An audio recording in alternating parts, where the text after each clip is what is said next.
የዚህ የከተሜነት እንትን ሲነሳ አሁን ሮምን እንወስድ በጣም እጅግ ቀደምት የሆነች ከተማ ናት። በጣም ብዙ ታሪክና ባህል ያላት ነገር ግን የነበሩ ታሪኮቿን አፍርሳ አይደለም አዲስ የምትሰራው። የህንዷ ዋና ከተማ ኒው ዴልሂም አሮጌዋ ዴልሂ ያለች አዲስዋ ዴልሂ ያለች ታሪኳን ባህሏን የነበራትን ህንጻ ኪነ ህንጻ አፍርሳ እንደ አዲስ አትሰራም። ያለውን ነገር ጠብቃ ነውና እዚህ ደግሞ የሚታየው ነገር ታሪክንም የማጥፋት ባህልንም የማጥፋት ሰውንም የያዘውን የራሱን ማህበራዊ ህይወትም የማጥፋት አይነት እንቅስቃሴ ነው የሚደረገውና ከሀቢታት ፕሮግራም አንፃር ይሄ ነገር ትክክል ነው? ፈጽሞ ከሀቢታት ፕሮግራም ውጪ ነው የሚሰራው በሙሉ። ያ ዓለም ተቀብሎት የትም ሀገር በነገራችን ላይ በዓለም ላይ ትልቁ በአመት ቤት የሚሰራው ፊሊፒንስ ነች። በሀቢታት ፕሮግራም መሰጡ በአመት ከ250,000 ቤት በላይ ይሰራል። ኢህአዴግ በ10 አመት 30,000 70,000 ቤት ሰራው ብሎ የሚፈልለውን ፊሊፒንስ በአመት 250,000 ቤት በላይ ትሰራለች። በዚህም የተሸለመች ነች። ከአንድ ከተማ ምስከናንካተው በየአመቱ ፈንድ የምታገኝበት ሁኔታ ተፈጥሯል። ከተማ ይስፋፋል። ነገር ግን ሄዶ ሲይዝ በቅኝ ገዢነት አይደለም። ሌጎስ የአፍሪካውን ላንሳለ ሌጎስ ከተማ የናይጄሪያ ዋና ከተማ ነበረች። ነገር ግን በጣም እየተስፋፋ መጣች። ወደ ጎን መለጠጥ አልተቻለም። ወደ ጎን መለጠጥ ባለመቻሉ ምን ተደረገ?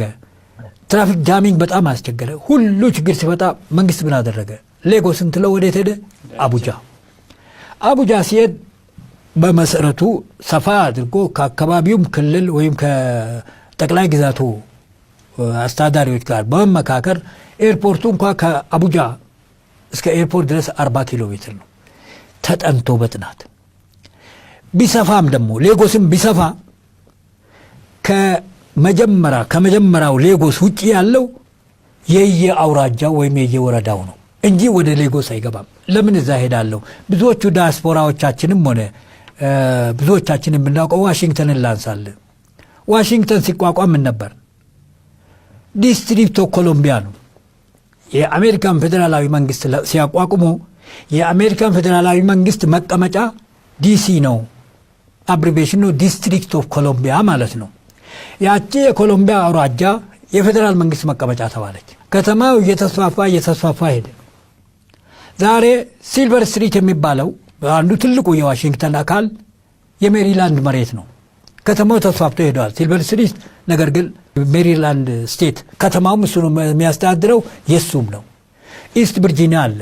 በተለይ ጁሾች ወይም ባለሀብቶች በሙሉ እዛ የተሰባሰቡበት ቦታ አለ። ያ የማን ነው? ኢስት ቨርጂኒያ የኢስት ቨርጂኒያ ነው እንጂ የዲስትሪክት ኦፍ ኮሎምቢያ ስፋቱን አልጨመረም። እሱ እዛው ነው። ዌስት ቨርጂኒያም እንደዚሁ ከተማው ሄዶ ገብቶበታል። ነገር ግን ከተማው ቢገባበትም በዌስት ቨርጂኒያ ነው የሚተዳደረው እንጂ ተቆርሶ ወደ ዲሲ ወይም ዲስትሪክት ኦፍ ኮሎምቢያ ይግባ አልተባለም።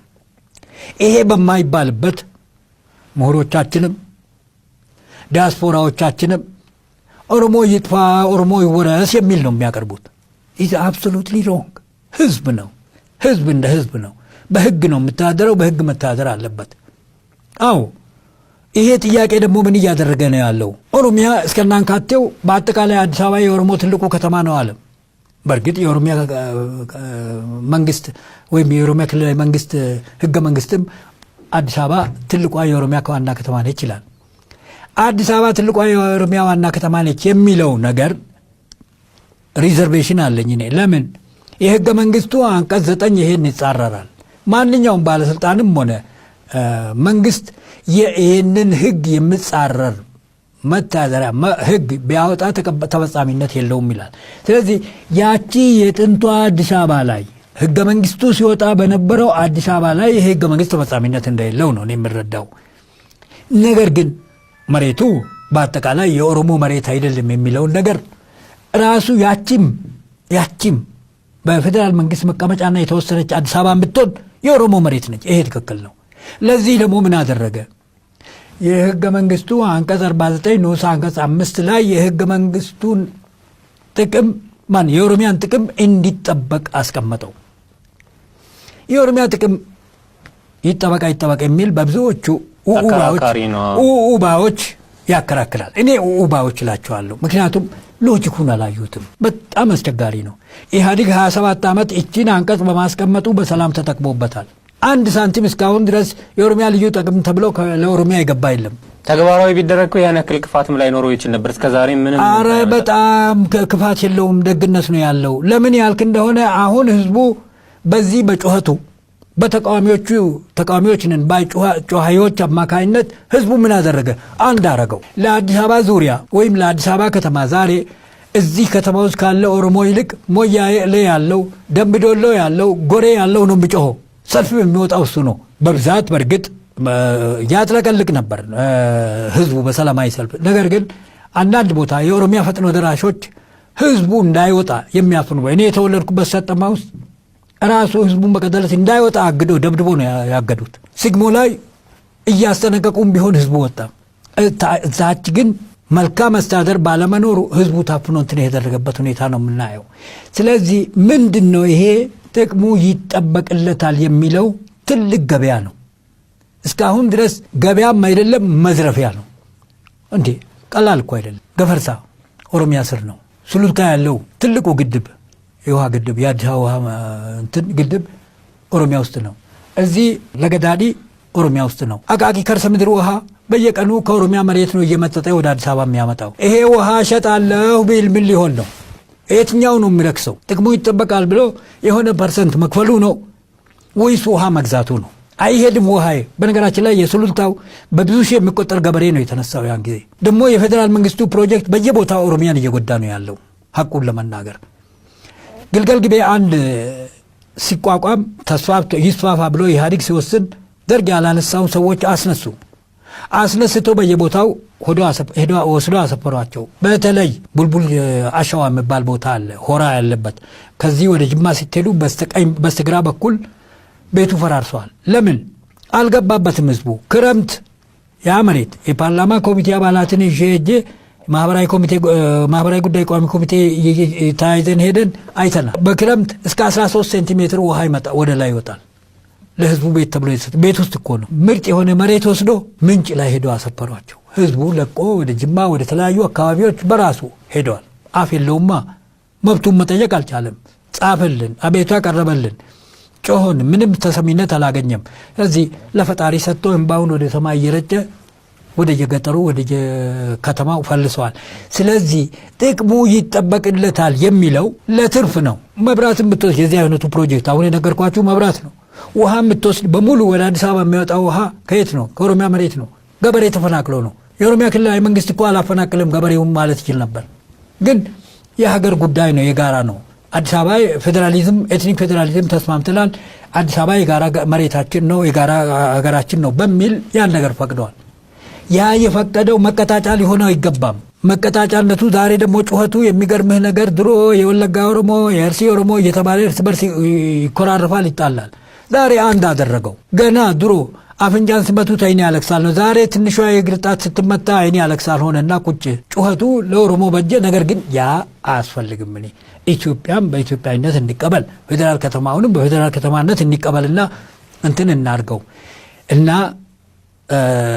ለምን ደግሞ በኦሮሞ ላይ ጥላቻ እንደተመሰረተም አይገባኝም አዋሳኮ የኛ ክልል አይደለም ሲዳማ መብቱ ነው እኛ ክልል እንፈልጋለን በእኛ ውስጥ መቀመጥ አትችሉም ማለት ህዝቡ ተቀበሉት ተቀባይነት አገኘ እንግዲህ በሂደት ይፈጸማል እንደሚፈጸም ደግሞ እርግጠኛ ነኝ የኦሮሞ ጥያቄ ሲነሳ ለምንድን ነው ይህን ያህል የሚያንገበግበው እንትን የሚያደርገው ሁሉ ነገር ሰፕላይ እያቀረበ ያለው ወይም እንትን እያደረገ ያለው 80-90% እሱ ነው ለምንድን ነው እንዲህ ያለ ጥላቻ እንደሚመጣው አይገባኝም እኔ ይሄንን ደግሞ ሆን ተብሎ የኢህአዴግ ስርዓት ህዝቡንና የሀገሪቷን ብሔር ብሔረሰቡን ለማጋጨት እንትን ያደረገ ነው ከግጭቱ እጅግ በጣም የሚዘገንነኝና የሚፈራው የተገኘ ድል ወጣቶች አልቀው ፋኖው ቄሮው አልቆ የተገኘ ውጤት እንዳይከሽፍ የአማራ ህዝብም የኦሮሞ ህዝብም እንዲጠነቀቅ አንድነቱን እንዲጠብቅ የሁለቱ አንድነት እጅግ በጣም ስለሚበጅ ይህንን በርትቶ እንደ አይኑ ብሌን የልጆቹን የደም ካሳ አማራ እኮ ተኮላሽቷል ኦሮሞ ተኮላሽቷል ተሰልቧል ተገርፏል ተገለዋል የት እንደደረሰ ጠፍቷል የኔ አጎት የት እንደደረሰ አናቅም ከዛን ጊዜ ጀምሮ ከ84 ጀምሮ ስለዚህ ያ ሁሉ ደርሶ ዛሬ ደግሞ ትንሽ ጭላንጭላ አግኝተናል ነገ የተሻለ ምርጫ ከመጣ የተሻለ ውጤት ስለሚገኝበት እኔ ጥንቃቄ ቢደረግበት ጥሩ ነው ጨዋዮቹም ቢጠነቀቁ የአማራና የኦሮሞ ህዝቦች ደግሞ አንድነታቸውን እንዲጠብቁ አንድነት ሁለቱ አንድ ከሆኑ አለቀ። በምንም አይነት መብረቅ የማናጋው የማይበትነው መንግስት ነው የሚቋቋመው። ፓርላማው ዛሬ ባለው አሁን አንፌር በሆነ የምርጫ ህግ መሰረት ባለው 56% ነው አማራና ኦሮሞ 170 ኦሮሞ 38 አማራ የአዲስ አበባን ሳይጨምር ነው። ልብ አድርግ ስንት ነው? 308 ነው። ይሄ ፐርሰንት አውጣ ወደ 56% ነው የሚመጣው። ስለዚህ በሁለቱ የተቋቋመ መንግስት የማይናጋ ስለሚሆን ሁለቱ ተጠንቅቀው በጋራ ቢሰሩ ለሁለቱም ይጠቅማልና ይህንን አንዱ ሌላው መገለመጥ ወይም እንትን እንዲቆም የጎንደር ህዝብ የወሎ ህዝብ ምን አደረጉ? በአዲስ አበባ ዙሪያ ከተከሰተ በኋላ ከኦሮሞ ጋር እናርቃለን ብለው ስንትና ስንት አውቶቡስ ተከናትረው ወሎም ጎንደርም እሬቻ ላይ ተገኝተዋል። ይሄ ትግላቸው አንድነታቸውን አጠናክሮ አምባገነኑ መንግስት ፍርክስክቱ እንዲወጣ አድርገዋልና ይሄ ዓላማ ትግሉ ግቡ እስኪደርስ ግቡ ደርሶም እስከ መጨረሻ ድረስ አንድነታቸው እንዲጠበቅ ነው ምለምነው የምጸልየው። ወደ መጨረሻ እየደረስን ስለሆነ አንድ ማንሳት የምፈልገው ነገር ከዚህ ከጥቅም ጋር ተያይዞ አንድ በደንብ ግልጽ ያልሆነ ነገር ያለ ይመስለኛል በሁለቱም ወገን። ለምሳሌ አሁን ብዙ ሀገራት የሥራ ቋንቋ ብለው 4-5 ቋንቋዎች አሏቸው። አይገደድም ሰው በየትኛውም ይገለገላል እና ወደ ኢትዮጵያ ሲመጣ አንዱ ከልዩ ጥቅም መካከለም የቋንቋ ጉዳይ አብሮ ስለሚነሳ ማለት ነው። በኦሮምኛ ተናጋሪው በኩል ኦሮምኛ የሥራ ቋንቋ ይሆናል ሲባል ከዛን ቀን ጀምሮ በቃ በአማርኛ የሚጻፉ ደብዳቤዎች ሁሉ ቆሞ አማርኛ መናገር የሚችለው ሁሉ ሰው በድንገት አንድ የተቀየሮ ኦሮምኛ ይናገራል። ምን ገበያየው ምን ለዋወጠው ምን ናወራው ሁሉ ነገር በኦሮምኛ ይሆናል ብሎ የሚያስብ አለ ውስን ማህበረሰብ። በተቃራኒው ደግሞ በአማርኛ ተናጋሪው በኩል ደግሞ ኦሮምኛ የሥራ ቋንቋ የሆነ ቀን በቀኛ ከዛ በኋላ በምንድነው ምንግባባው በምንድነው ሐሳብ ምን ለዋወጠው ልክ አማርኛ ከዛሬ ጀምሮ አትናገሩ ተብሎ የሚቀየር አክል አድርጎ ደግሞ ሚፈራ የሚሰጋ አለ። አንደኛው ይሄ ነው። ከልዩ ጥቅም እዚህ ከአዲስ አበባ ልዩ ጥቅም ጋር ተያይዞ ደግሞ ለምሳሌ ገቢን ሸር ማድረግ ገቢን መጋራት ላይ ነጋዴው ግብር ይከፍላል። ግብር የሚከፍለውን ግብር ለኦሮሚያ ሸር አደረገም የአዲስ አበባ ከተማ አስተዳደር ወሰደውም ግብር መክፈሉ አይቀርለትም ያው ይከፍላል። ከመንግስት ካዝና ወደ መንግስት ካዝና ነው የሚቀያየረው። የኦሮሞ ህዝብ በቀጥታ የሚጠቀመው የኦሮሚያ ክልል መንግስት ነው ከአዲስ አበባ ከተማ አስተዳደር ያንን ሸር የሚያደርገው። እንደዚህ አይነት ነገሮች ግልጽ አለመደረጋቸው ነው ክፍተት የሚፈጥረው እንጂ በደንብ ግልጽ ቢደረግ አይደለም ኦሮምኛን ይቀርና ብዙ ህዝብ የሚናገረውን ይቀርና ትግርኛም ሶማሌኛም ሌሎች ቢጨመሩ ከዚህ በኋላ የሚመጣው ትውልድ 3-4 ቋንቋ የሚናገር ትውልድ ቢሆን ይጠቅመዋል እንጂ ምንም የሚጎዳው ነገር የለምና ከዚህ አንፃር ያለ መግባባት በደንብ ሐሳቡን ያለ ማስረዳት ክፍተት የለም ብለው ያምናሉ። በነገራችን ላይ ህዝቡ አይደለም አሁን ችግር ያለው ህጉ ወጣ። እስካሁን ድረስ ኦሮሚያ ሲባል እንግዲህ ህዝቡ አይደለም መጥተው የሚጠይቀው ወኪል አለው። ወኪሉ መንግስት ነው የሚጠይቀው። እስካሁን ድረስ አልጠየቀም። ለምን ተጻፈ ብሎ የሚንገበገቡ ሰዎች አሉ፣ ግለሰቦች አሉ።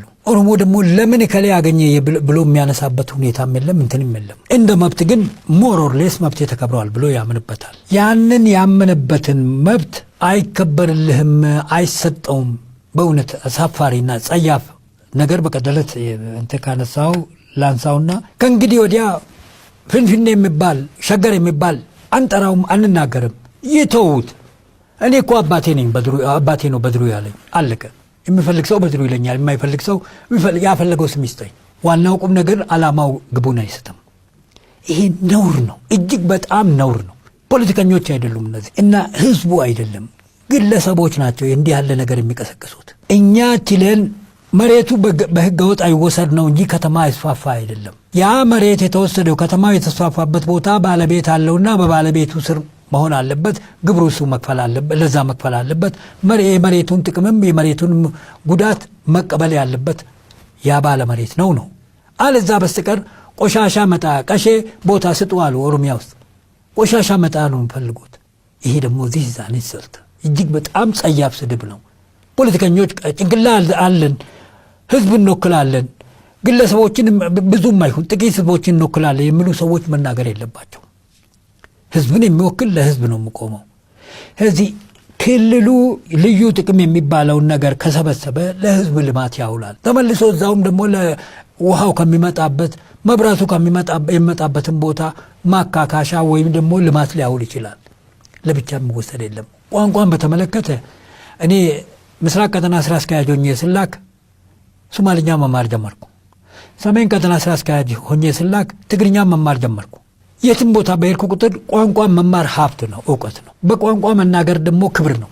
ተርጓሚ ወይም አስተርጓሚ ጠርተህ ከምታናገር አንተ ራስህ ብትናገረው የልቡን ልታገኘው ትችላለህ። ለምን ኦሮምኛ እንደሚጠላ አይገባኝም። እኔ ይህ ቅንጅት ውስጥ የገባሁት በ97 ዓመተ ምህረት ኦሮምኛን የፌዴራል የሥራ ቋንቋ እናረጋለን፣ አዲስ አበባ ውስጥ በተለይ የሥራ ቋንቋ ይሆናል ከአማርኛ ጋር በጋራ የሚል ስላለ ነው ቅንጅት ውስጥ የገባሁት። ቅንጅትም የዛ አይነት ዓላማ ይዞ ነበር። ዛሬ ምን መጣ? በነገራችን ላይ ሱቅ ሄዳችሁ ስልጤ ሱቅ ሄዳችሁ ወይም ጉራጌ ሱቅ ሄዳችሁ በስልጥኛ ወይም በጉራግኛ ብትናገሩ አንተም ደስታ ይሰማሃል፣ እሱም ደስታ ይሰማዋል። ንቀህ ብታልፈውስ ወይም ደግሞ ቢሰድብህም ቢያወድስህም በማታውቀው ሁኔታ ነው የምትሄደው ማለት ነው። ያ መሆን የለበትም። እንደ ሀገር ደግሞ ይቅርታ አድርጉልኝ፣ ይሄ ኮንሰኩዌንስ በጣም መጥፎ ይሆናል ለፖለቲከኞቹ። ዛሬ ስለ አዲስ አበባ ብሎ እንደዚህ ኦሮሞን የሚሳደቡት ሰዎች ወይም በህግ ደረጃ እንግዲህ በህግ ደረጃ ያቺ ህገ መንግስት ያጸደቀው አዲስ አበባ የፌዴራል መንግስት ነው ብለናል። ቀሪው የኦሮሚያ ክልላዊ መንግስት መሬት ነው፣ የኦሮሞ ህዝብ ሀብትም ነው። አለቀ። ይሄ እዚህ ስንል አጋሮ ያሉ፣ ጅማ ያሉ፣ ሀረር ያሉ፣ ድሬዳዋ ያሉት ሌሎች ብሔር ብሔረሰቦች እዚህ ያለው ተቃውሞ ወደዛ እንዳይስፋፋ፣ እዚህ ያለው ስድብ በነዛ ላይ እንዳይተረጎም የኦሮሞ ህዝብንም እጠይቃለሁ። የዚህ አይነት ቂም በቀል እንዳያነሱ፣ የዚህ አይነት ሁኔታ እንትን እንዳያደርጉ፣ መብታቸውም ባፈለገው መልኩ ሁላችንም በጋራ እንታገልላቸዋለን እና ቋንቋ ጥቅም እንጂ ጉዳት የለውም። በተቃራኒው አንድ ነገር ላንሳ እዚህ ጋር ይሄኛውን በኦሮምኛ በኩል ነው ያነሳሁት። ሌላ አንድ ፖለቲከኛ ደግሞ ቅድም ያሉት ፊንፊኔ የሚባል አንጠቀም ምናምን የሚል አንድ ፖለቲከኛ እንደተናገረው ሁሉ በተቃራኒ ደግሞ አንድ ሰው ደግሞ ምን አለ፣ እኔ ቃል በቃል አልሰማሁትም፣ ግን ቴሌቪዥን ላይ ነው በዚህ በቅርቡ እኛ አማራ ወይም ትግሬ ወይም ከምባታ ወይም ሌላ ቋንቋ ተናጋሪ ሚስት በማግባታችን ምክንያት ልጆቻችን ኦሮምኛና አማርኛ የሚናገሩ ስብጥር እየሆኑ መጡ። ሱቅም ስንሄድ በኦሮምኛ ጠይቁት፣ በኦሮምኛ ጠይቃችሁት አዋለ ካለ መልካም ነው፣ በዛው ተነጋገሩና ግዙ። አይ አልመልስ ካለ ግን ተውትና ወሬላው እንዲህ ያደረግን ነው ቋንቋችን ምናስፋፋ ጎድተናል። እንደዛ ማድረጋችን መባሉስ ደግሞ ትክክል ነው። በሌላ ጎን ምካም ኦሮሚያ ክልል ያለው አዲስ አበባ ያለው ሰው ኦሮምኛም ትግርኛም አማርኛም ቢያውቅ መልካም እንደሆነ ሁሉ ዶምቢዶ ያለው ሰው ደግሞ አማርኛም ትግርኛም አብሮ ቢለምድ ምንድነው ችግሩ? አብሶሉትሊ ይሄ ትክክለኛ ነው። ዛሬ እኮ በመላ ኢትዮጵያ በመላ ኦሮሚያ አማርኛ እንደ ቋንቋ ይማራሉ። ምንም እንትን የለም። አጠገቡ ደግሞ የጉራጌ ሱቅ ካለ ጉራግኛ ይማራሉ እንጂ ዛሬ አይ እኔም በዚህ ተነስቼ እንድብር የኛ ከተማ ማን ነው ከእንግዲህ ወዲያ እንድብር አልልም አልጠራም ቢል እዚህ ትኖት ናሴስ አስቀያሚ አይደለም? ጸያፍ አይደለም? ሰው ያወጣውን ስም ማክበር ነው እንዳለ። አንተ ብትፈልግ ተጠቀም፣ ባትፈልግ ተው። መዝለፉ ምን አመጣው? ፈረንሳይ ሌጋ ሲሆን ሜክሲኮ ብሎ የባዕድ ሀገር ስም ከመጥራት በሀገር ቋንቋ የሚጠራ ነገር መጠቀም ክፋት የለውም። ምንም ክፋት የለውም። እና ቋንቋ ሁሉም መማር አለበት። ሁሉም ነግር ያለው ነው። ድሬዳዋ በነበርኩ ሶማሊኛ ሞክር ነበር። ትግራይ ስገባ በቀሌ ስገባ ደግሞ ትግርኛን ጀመርኩ። የትም ቦታ ቢሆን እንደዚህ ያለ ነገር ነው መደረግ ያለበት። ሀብት እኮ ነው የምልህ፣ እውቀት ነው የምልህ። እና ያ ምንም እንትን የሚያደርግ ነገር የለም። ስለ ገቢው እንግዲህ ገቢው ለኦሮሚያ ፌዴራላዊ ክልላዊ መንግስት ለኦሮሚያ ክልላዊ መንግስት ነው የምገባው ነው የምንለው ልዩ ጥቅሙ።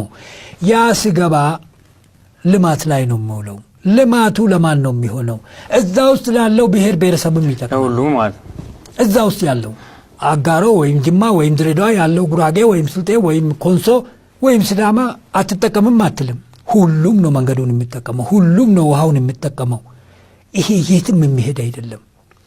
ፐርሰናል ልዩ ጥላቻ በግለሰቦች የተፈጠረ ካልሆነ በስተቀር እንደ ሎጂክ እንደንትን በምንም አይነት የሚያስወቅስ ወይም የሚያስጠይቅ ወይም የሚያስጠላ ነገር የለም። አንፈልግም ኤትኒክ ፌዴራሊዝም። ኦኬ፣ እሱ ወደፊት ህገ መንግስቱን አይተን ህገ መንግስቱ የምንለውጥበት፣ እሱም ደግሞ ተናጋሪዎቹ አሁን ፖለቲከኞቹ በሚናገሩት አይደለም፣ ህዝቡ ነው የሚወስነው። ይሄንንም ህዝቡ እንደ ልቡ አልወሰንም አልተወያየበትም ብለን የምንከራከረው የሚመጣውንም እንደዚህ አናረግም። ከዚህ በተሻለ መልኩ አሁን የምናነሳውን ወቀሳ በሙሉ በሚሸፍን መልኩ ህዝቡን አዋይተን የሚፈልገውን ይቀበላል፣ የማይፈልገውን ይተዋል። አሁንም ቢሆን ማንም ሰው በግዳጅ ተቀበል ተሸከም የሚለው የለም። መልካም ነው። እንግዲህ በእኔ በኩል በዋናነት ላነሳቸው የነበሩ ጥያቄዎችን አንስቻለሁ። እርስዎ እንደ መጨረሻ እንደማጠቃለያ ሀሳብ አንደኛ ነገር እንደዚህ አይነት ነገሮች ለግጭት በር ሳይከፍቱ በውይይት መፈታት የሚገባቸው መንግስትን በኃላፊነት የራሱ የቤት ስራ አድርጎ ሊፈታቸው የሚገባ ጉዳይ እንጂ ህዝብ እንዲነታረክባቸው ህዝብ ላልሆነ ግጭት እንዲገባባቸው መሆን ስለሌለበት ምን እናድርግ ምን መደረግ አለበት የሚለውና ያላነሳ ነው ነገር ግን መነሳት በዚህ ሰዓት መነሳት ያለበት አስፈላጊ ነገር ነው ብሎ የሚገልጿቸው ነገሮች ካሉ ጠቅላላ አድርገው ሐሳብ ይስጡኝና ፕሮግራማችንን እናጠቃለን።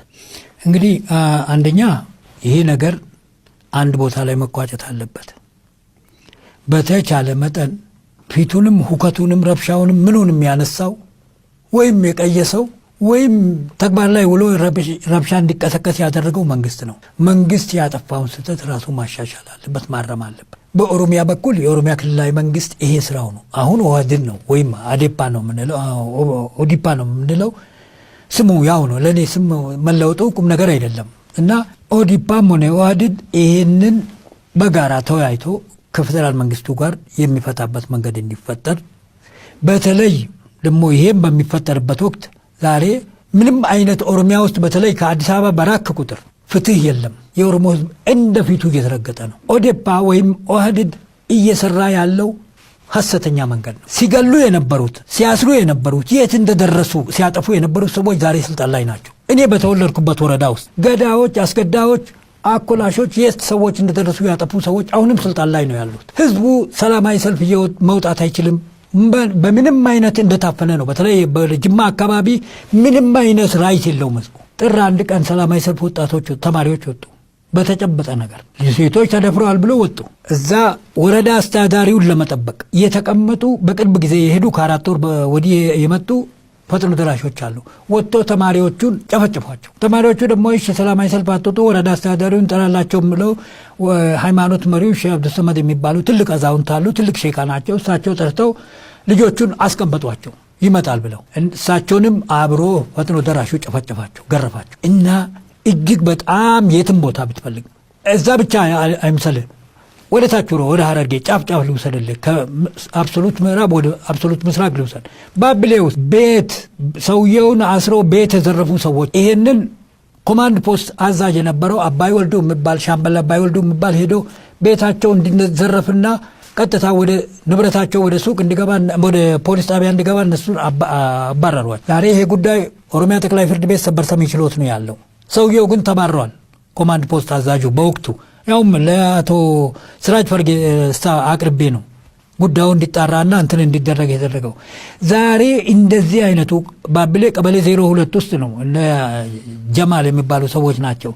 እና እነዚህ ሰዎች ንብረቱን ሄደው ያጋዘው የአካባቢው ፖሊስ አይደለም፣ ፈጥኖ ደራሽ ተብሎ እዛ ተቀምጠዋል። እሱ ነው የዘረፋቸው። እና የትም ቦታ የዚህ አይነት በደል ግፍ እየተሰራ ነው ያለው። በተለይ ምዕራብ ኦሮሚያም ምስራቅም ራቅ ባለ ቁጥር ምንም አይነት መብት ህዝቡ የለው። ምንም አይነት የክልሉ ምክትል ፕሬዝዳንት ሆስፒታል ለመመረቅ ሄዱ።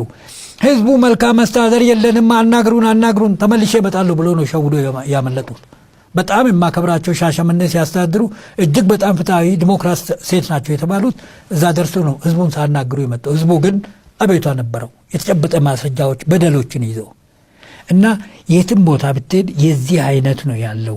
በተቻለ መጠን ይሄ የመብት ጉዳይ የኦሮሚያ ክልላዊ መንግስት በቃል በጋዜጣ በቴሌቪዥን የሚያወጣው እየተገበረ አይደለም።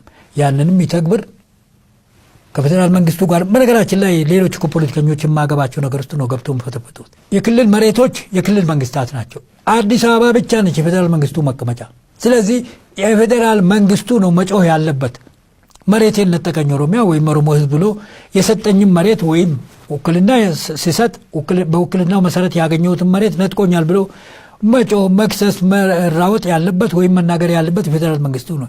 የፌደራል መንግስቱ ያለ ሌሎቹ የምጣዱ ያለ የእንቅቡ ተንጣጣ ነው ቢሆነውና ባለቤቶቹ ብናገሩ ያምርባቸዋልና የዚህ አይነት ሁኔታዎች የግድ መተግበር አለባቸው። በነጻነት እድሉ ተገኝቶ እዚህ ተገኝቼ የውስጤን የህዝቤን ወይም የኢትዮጵያን ህዝብ ብሶት ለመናገር በመቻሌ እጅግ በጣም አመሰግናለሁ። በዚህ አጋጣሚ ደጋግሜ የምለምነው የአማራ ህዝብ ከኦሮሞ ጋር እንዳይጋጭ፣ ጠላቶቻችን እንዳይደሰቱ፣ ወዳጆቻችን እንዳያዝኑ፣ እንዳይከፉ በተቻለ መጠን ወጣቶችንም ሌሎችንም ጋጠወጦች ካሉ እነዛም በማረምና አንድነቱን በማጠናከር ትግሉን እንዲቀጥል እጠይቃለሁ። አመሰግናለሁ። ተመልካቾቻችን ለዛሬ የነበረን የኤልቲቪ ወቅታዊ የተከታተላችሁትን ይመስላል። ከመላው ስቱዲዮ ባለሙያዎች ጋር ፕሮግራሙን አዘጋጅቼ ወደ እናንተ ያደረስኩት ተመስገን መንግስቴ ነበርኩ።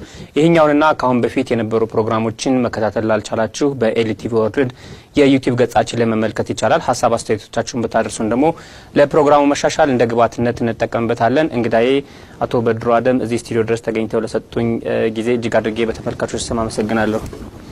ዜርስትልኝ እኔም እጅግ በጣም አመሰግናለሁ። ሳምንት በሌሎች እንግዶች በሌላ ፕሮግራም ዳግም ተመልሰን እንገናኛለን። እስከ ሳምንት መልካም ሳምንት ይሁንላችሁ።